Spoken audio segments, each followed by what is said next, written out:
Semana de Arte Moderna, 1922. Os modernistas promoveram uma verdadeira renovação de linguagem na busca de experimentação na realidade criadora, da ruptura com o passado.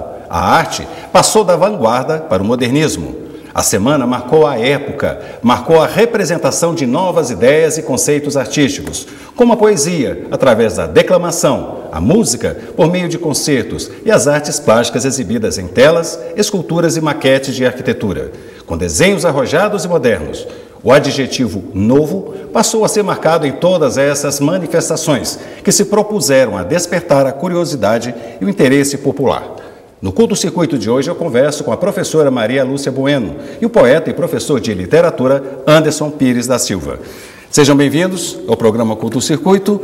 Maria Lúcia, a primeira pergunta: o que representou essa semana de 22 com a ruptura nas artes? Bom, a semana de 22, eu penso ela assim por duas vertentes. A primeira seria o que ela representou naquele momento, o que foi a semana. Na verdade, a semana foi organizada por um grupo de jovens da alta sociedade paulista ligado a, digamos, intelectuais e artistas.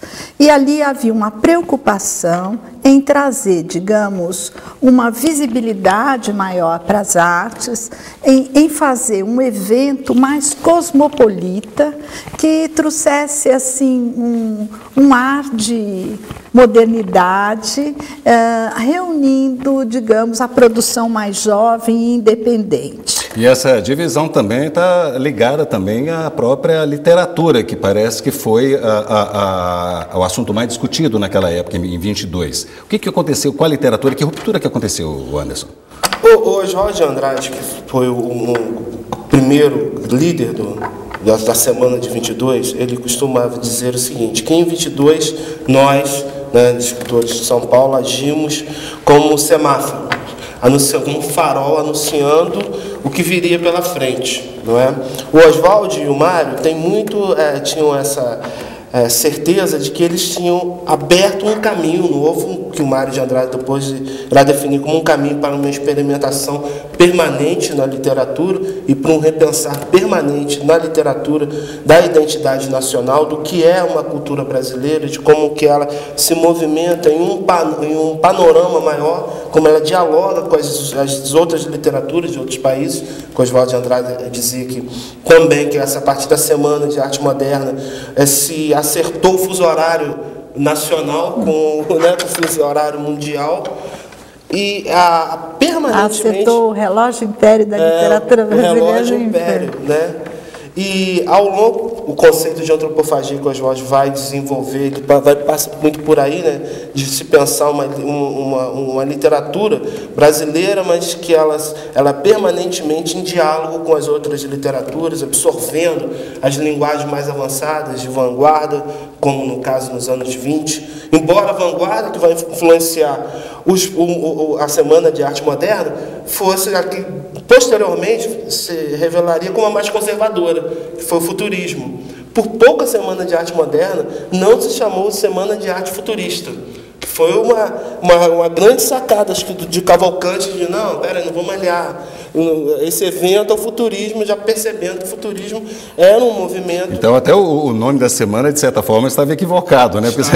Porque foi um avanço naquela época. Foi. Anderson, você também lançou recentemente um livro chamado Mário e Oswald, né? Uma história privada do modernismo, né? Nessa sua obra, você praticamente conta os bastidores, né, durante a semana de... O que você detectou nessa sua pesquisa? Bom, uma das questões do livro foi o subtítulo que todo mundo discutia assim, poxa, mas isso não é privado, isso é público, blá, blá, blá. Mas quando eu coloquei o privado, foi para pensar como ao longo dos anos e das décadas, a partir da Semana de Arte de 22, ela foi se tornando maior, foi agregado um valor histórico a ela, que a cada ano, a cada década, ela aumentava, não é? E mais a semana de bastidores da realização da Semana de Arte Moderna, e principalmente dos 4 anos que se seguiram, após, que eu acho que são os anos mais importantes, acho que o ano mais importante do modernismo brasileiro na literatura não é 22, é 1924, que é o ano em que o Oswald publica a Poesia para o Brasil, em que o Mário de Andrade ele visita, conhece o Barroco Mineiro, visita as cidades históricas, não é? E a partir daí, a Semana de 22 é sempre pensada como esse movimento que não inaugura uma arte de vanguarda no Brasil, mas sim inaugura um pensamento nacional de vanguarda na arte brasileira e na literatura brasileira. E é um momento em que o escritor brasileiro também se coloca como ponta de lança da inteligência nacional. Não é? Ele lança propostas. Eu vejo claramente que pelo menos 2 grandes presidentes brasileiros, grandes no sentido da sua influência, né, que foi o Getúlio Vargas. E depois, influência que você se refere, no caso, junto ao meio artístico, ao meio cultural. E a dimensão histórica desses 2 presidentes, mas tanto o Getúlio quanto o Kubitschek, eles absorveram muito desse conceito. Por exemplo, o Ministério da Cultura do Getúlio Vargas foi um Ministério da Cultura em que foram para lá todos os modernistas, a começar pelo Mário de Andrade. O Drummond, que vai ser aquele poeta, grande poeta, influenciado pelo modernismo de 22, a princípio, né? Depois não, mas a princípio, o Drummond vai ser chefe de gabinete, Gustavo Capanema, não é?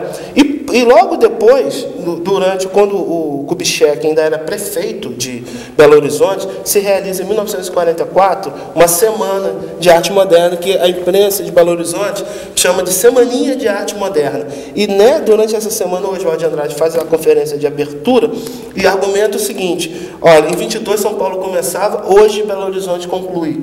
Quero o Kubitschek inaugurando a Igreja da Pampulha, com Oscar Niemeyer, e esse projeto de desenvolvimento nacional ancorado numa concepção de indústria, de uma sociedade industrial, de uma cidade cosmopolita, a partir da indústria, que era o pensamento do Mário de Andrade e do Oswald desde 1920, por isso que o futurismo, inclusive, entrou como influência. Falando um pouquinho das artes aqui, vamos tentar puxar o viés um pouco lá das artes.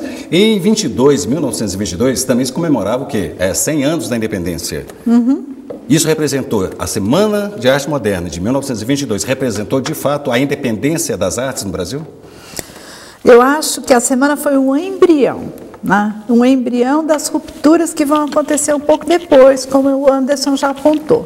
Primeiro, eu acho que essas rupturas acontecem mesmo a partir de 24, tanto nas artes, na literatura, quanto nas artes visuais. Porque o trabalho da Tarsila do Amaral, que é realmente o trabalho que está mais identificado com essa proposta do Oswald, né, e do Mário nesse momento, e que é uma proposta que lida com a questão da brasilidade, não tanto da cultura nacional, que é uma questão dos anos 30, né, e ligada às rupturas estéticas, né? A questão da vanguarda, das rupturas estéticas é fundamental ali no modernismo, né?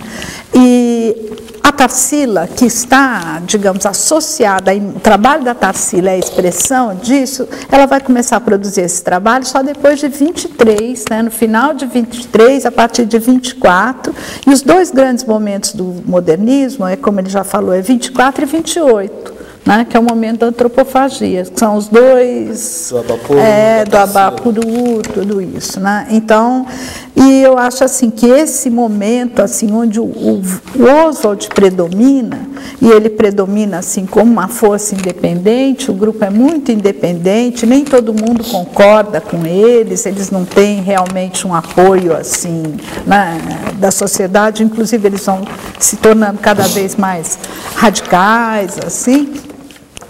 Nessa segunda metade da década de 20. A semana, digamos, ela é o elemento que propiciou que isso se desenvolvesse mais tarde. Sim, mas ao mesmo tempo que houve aquelas rupturas, houve também algumas relações afetivas. Né? E o que isso mudou com a arte no Brasil? Essas relações afetivas que aconteceram durante a Semana da Arte Moderna em 22. Eu acho que essas relações começam a se constituir a partir da exposição da Anitta em 1917. Eu acho que a exposição da Anitta vai ser a primeira a marcar uma visualidade moderna e ela que vai ser o elemento de ligação entre o Oswald e o Mário de Andrade. Eles vão realmente ali, eles vão formar um núcleo. Eu acho que é um pequeno momento onde eles Vocês acham que esses três praticamente são os protagonistas da semana? Os protagonistas, e a partir Anita de Malfatti, 22... Mari e Oswaldo de Andrade. E o Di Cavalcante também podemos considerar. Menotti, Delpíquia, depois da semana, né, o Menotti, acho que na semana, né? E a Tarsila, que chega depois da semana. O Menotti, ele é uma figura muito complicada dentro do modernismo. Por quê? Porque o Menotti, ele era um cara de ideias conservadoras, andando com dois caras de idade avançadas. Eu fui bem coloquial agora. Ideias contemporâneas, né? Contemporâneas, né? Tanto o Mário quanto o Oswaldo, eles têm um pensamento muito avançado. O Oswaldo era um grande defensor do sexo livre, do casamento aberto, né? Então, há um livro de memórias que é belíssimo, escrito pela Pagu, e a Pagu coloca isso bem claramente, né? O Mário de Andrade também. O Mário de Andrade, ele era um intelectual de ideias muito propositivas, né? E o Menotti, o que aconteceu com o Menotti? O Menotti, um pouco antes da semana de 22, o Menotti, ele era do grupo do Monteiro Lobato, que é outra figura muito complicada dentro do panorama do modernismo, porque o Monteiro Lobato, a partir da crítica de Anita Malfatti, ele entrou para a história da literatura como um antimodernista. Mas o Monteiro Lobato, o tempo inteiro, atuou com o grupo modernista. Ele percebe diferenças bastante evidentes, né, entre esses intelectuais da época. O Macunaíma, por pouco, não foi publicado pela editora do Monteiro Lobato. O Monteiro Lobato só não publicou o Macunaíma porque ele achava que era um livro que não ia vender. Né? Mas, por exemplo, o Monteiro Lobato, a Anita Malfatti fez ilustrações para a editora dele, etc. No caso do Menotti, o Monteiro Lobato, ele nunca refez a posição dele com relação à vanguarda. Ele sempre achou que a vanguarda no Brasil era a alienação. Ele nunca mudou a sua posição. Já o Menotti, percebendo, né, o poder de transformador daquela geração, e percebendo principalmente que aquela geração tinha por trás alguns patronos fortes, como Paulo Prado, né, que era o grande empresário, cafeicultor, era um homem poderoso, era um empresário poderoso, tinha o apoio do Graça Aranha, ele ficou dividido. Então, há um momento que é um momento que antecede a semana. Podemos considerar também que a semana foi um momento político também, não só artístico, como também artístico, cultural, como também político, né? A minha hipótese é que a semana ela foi importante para São Paulo, por isso ela teve apoio de uma grande parte de uma elite cultural, mas de uma elite econômica, para transformar São Paulo na capital cultural do Brasil. Anderson, Maria Lúcia, vamos dar uma pequena parada e daqui a pouco nós voltamos para conhecermos um pouco mais da Semana de Arte Moderna de 1922. Até já!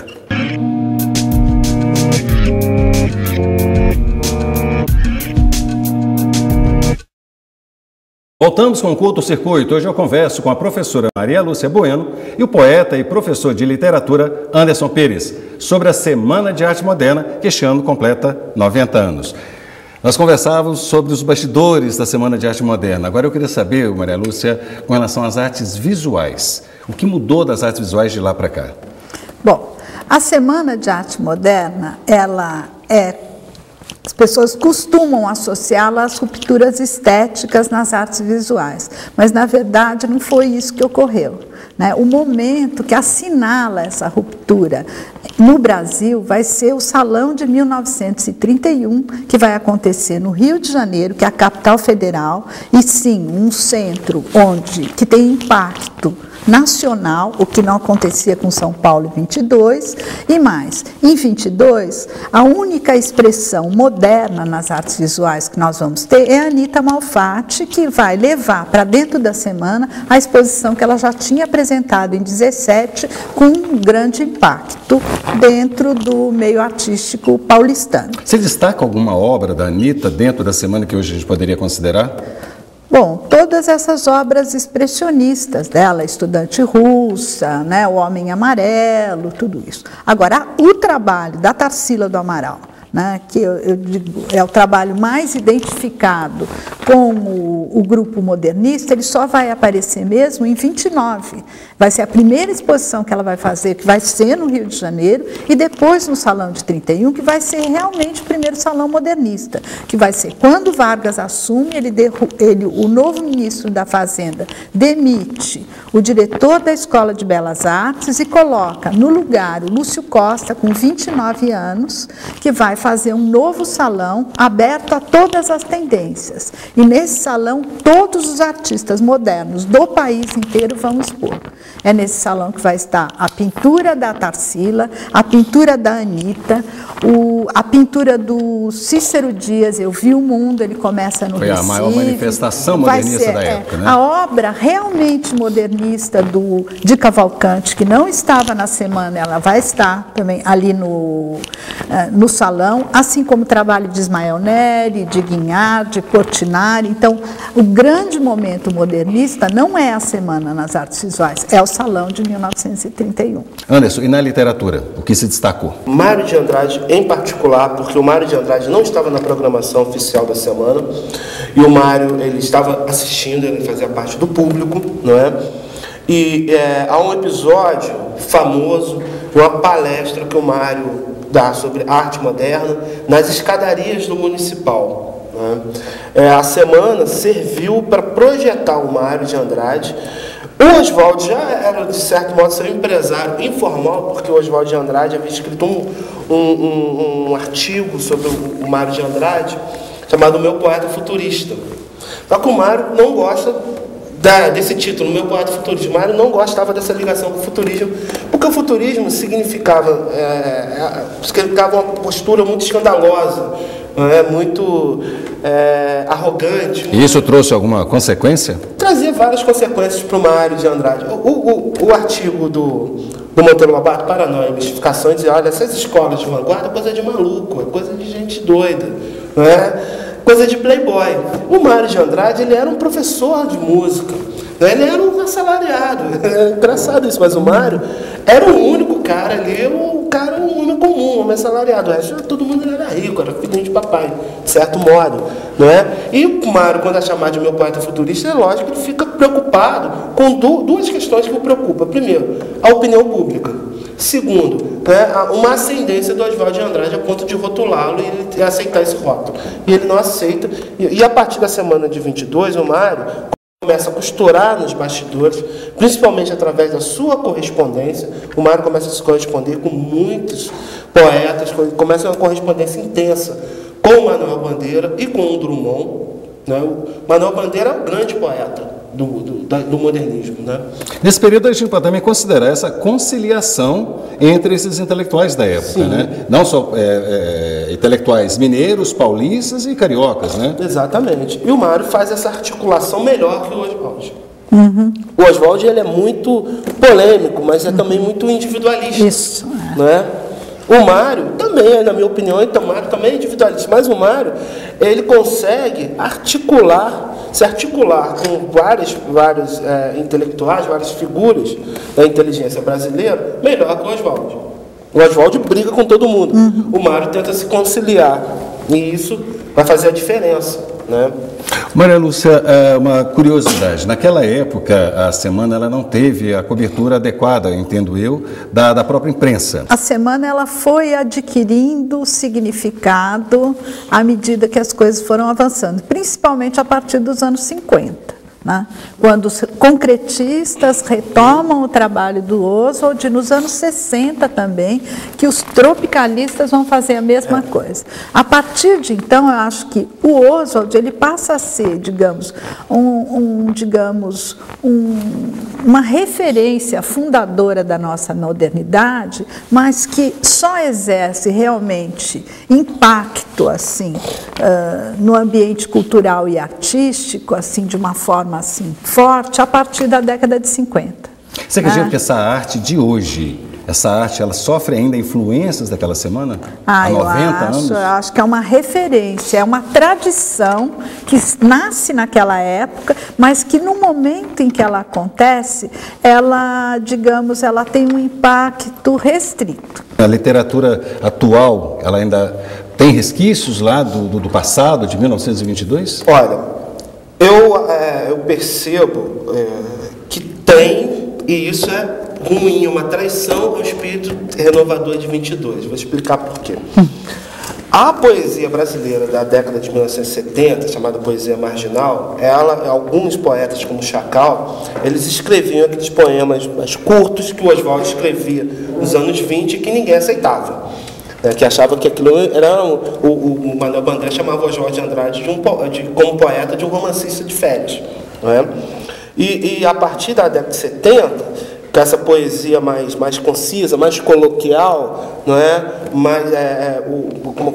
Um espírito mais bem-humorado, que o Oswald tinha um espírito muito bem-humorado, não é? Adorava fazer uma paródia, etc. De certo modo, isso voltou como uma força renovadora, não é? Porém, hoje, quando eu vejo um poeta que faz uma paródia, né, da canção do exílio, como foi tantas vezes feito, eu já vejo aí um conservadorismo que não tem nada a ver com o espírito revolucionário que é ativado em 22. Inclusive a música também ela foi modificada a partir de então.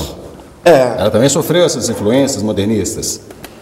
Eu tenho uma teoria que o Caetano Veloso, quando ele assume, ele pega o manifesto antropófago e o conceito de antropofagia para explicar o tropicalismo, ele está, na verdade, utilizando um recurso teórico para discutir com as cabeças da MPB que eram de esquerdas e muito nacionalistas.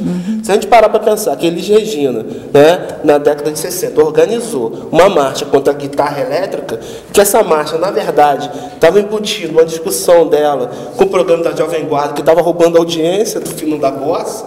Quer dizer, a coisa é complicada. E o Caetano e o Gil, eles vinham dessa tradição bossa novista, que estava se transformando na canção engajada, do Chico Buarque, e ao mesmo tempo eles estavam percebendo, quer dizer, estavam vendo a psicodelia americana, Beatles gravando Sgt. Peppers, Jimi Hendrix, quer dizer, artistas renovadores, e eles queriam introduzir isso dentro da canção popular e não tinham como discutir. O Augusto de Campos, que é o grande poeta concretista, chega para o Caetano e fala, mostra para o Caetano Manifesto Antropófago, que propõe isso, só me interessa aquilo que não é meu.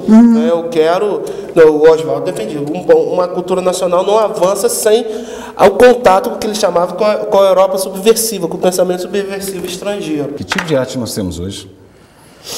Bem, nós temos uma arte contemporânea, muito nas artes visuais, né, uma arte contemporânea muito segmentada, mas alimentada por várias tradições, seguindo ainda essa tradição da semana, tem um diálogo intenso do que acontece fora e o que acontece dentro.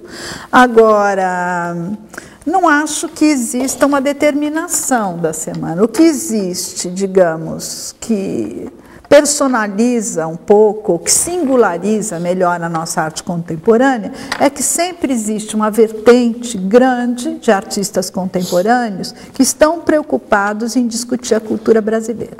Isso significa uma aglomeração, né? Porque até daquele período lá houve uma ruptura. Podemos entender que hoje a arte ela é mais unida. Podemos dizer isso, afirmar isso? Não, eu acho que ela é mais segmentada. Mais segmentada? Mais segmentada, Eu vejo como, aí concordo com a colocação do Mário, eu acho que o Oswald, o Mário, e não só eles, o Raul Bopp, né, que é uma figura do Sul, mas que ele é importantíssimo, eles servem sempre como um parâmetro para isso, para um projeto de renovação. Quando as coisas estão estagnadas, né, você tem que olhar, você olha para trás e busca um parâmetro. Né? E eles são, nesse sentido, a ideia de farol, né? Eles, a Anitta, né, a Tarsila, né, vamos ampliando o leque, quando você olha para trás, né, em busca dessa inspiração, você encontra esses caras dizendo, olhe para frente. Até que ponto a arte mineira contribuiu naquela época para essas transformações que aconteceram da Semana de Arte Moderna de 22, que de lá para cá? Na poesia, na literatura, Minas Gerais foi o lugar do modernismo. Se teve um lugar, e aí a política café com leite funcionou às mil maravilhas. Se houve um Estado brasileiro que encampou o modernismo paulista e ampliou o seu espaço, foi Minas Gerais. Se a gente para pensar que o Drummond, que é o grande poeta brasileiro, não é? Ele começa a sua produção num intenso diálogo com o Mário de Andrade, por aí. Se nós paramos para pensar que as ideias modernistas, né, na arte vão ser encampadas mesmo no governo de Getúlio Vargas por um mineiro, que é o Gustavo Capanema. Isso. Né, que é olhando para o barroco mineiro, que se começa a pensar um conceito de arte nacional, de vanguarda, quer dizer, é um lugar paradigmático para o modernismo paulista. Eu acho que, em termos de arte contemporânea, Minas é uma referência. Mas, em termos de modernismo, se nós pensarmos nos anos 30, 40, não. Em termos de artes plásticas. Na verdade, o movimento das artes de renovação em Minas começa quando Juscelino, né, é prefeito da cidade e chama o Guinhar para Belo Horizonte para abrir uma escola de arte moderna. Eu acho que naquele momento, eu acho que é difícil, pelo menos... Mas a arte, tanto as artes plásticas, na literatura... Na literatura era muito forte, mas nas artes visuais não. Tudo se transformou para aquela época. Aliás, é importante dizer que na década de 20, o que é forte no país é a literatura e não as artes visuais. E o Curto Circuito fica por aqui, mas continue na internet e você pode assistir a esse e a outros programas no nosso canal do YouTube, além de participar e sugerir pautas através do nosso Facebook e Twitter. Então todos uma boa noite e até semana que vem. Tchau.